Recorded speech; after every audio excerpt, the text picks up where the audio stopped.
حامدا و مصلیہ اما بعد فاعوذ باللہ من الشیطان الرجیم بسم اللہ الرحمن الرحیم الصلاۃ والسلام علیک یا سیدی یا رسول اللہ وعلی آلک و اصحابک یا سیدی یا حبیب اللہ اللہم انزلہ المقعد المقرب عندک یوم القیامہ۔ آج کا ہمارا عنوان عیادت کے متعلق ہے اور عیادت کے فضائل ہیں۔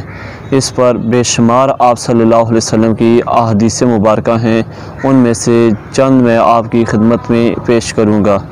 حضور صلی اللہ علیہ وآلہ وسلم نے ارشاد فرمایا کہ جو بندہ اپنے مومن بھائی کے لیے صبح کو عیادت کرتا ہے تو 60,000 فرشتے پورا دن اس کے لیے بخشش کی دعا کرتے رہتے ہیں، اور اگر کوئی بندہ رات کو عیادت کرتا ہے تو پوری رات کو 60,000 فرشتے اس کی بخشش کے لیے دعا کرتے رہتے ہیں۔ آپ صلی اللہ علیہ وآلہ وسلم نے ارشاد فرمایا کہ جو بندہ کسی مسلمان کی عیادت کرنے کے لیے جاتا ہے تو وہ جب تک واپس نہیں آتا وہ جنت کے باغات میں رہتا ہے۔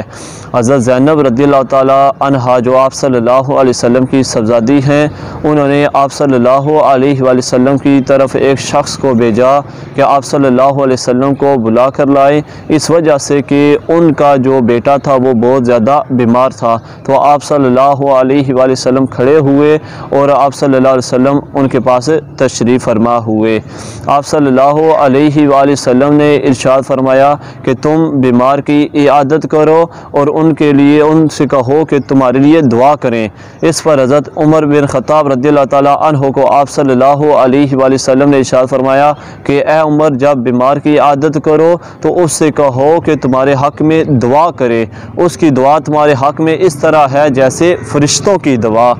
آپ صلی اللہ علیہ وآلہ وسلم جب بیمار ہوئے تو حضرت علی رضی اللہ تعالی عنہ، اس حدیث کے راوی حضرت عبداللہ بن عباس رضی اللہ تعالی عنہما ہیں، وہ فرماتے ہیں کہ حضرت علی رضی اللہ تعالی عنہ جب صبح واپس آئے تو ہم نے پوچھا اے علی، آپ صلی اللہ علیہ وآلہ وسلم نے کس حال میں صبح کی؟ تو حضرت علی رضی اللہ تعالی عنہ نے فرمایا کہ آپ صلی اللہ علیہ وسلم نے سیابی کی حالت میں صبح کی۔ آپ صلی اللہ علیہ وآلہ وسلم ایک مرتبہ ایک یہودی لڑکے کی تیمارداری کرنے کے لیے گئے تو وہ آپ صلی اللہ علیہ وسلم کی خدمت کیا کرتا تھا، تو صحابہ نے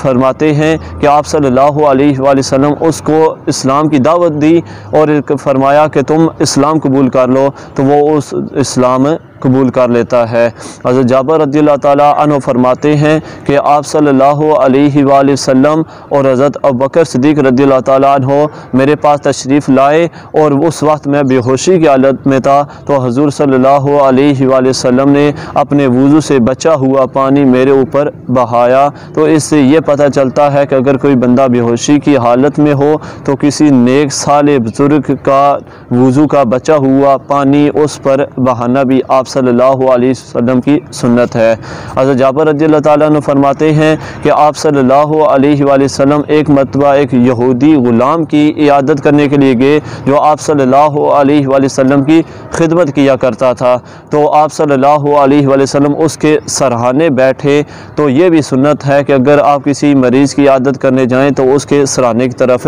بیٹھیں۔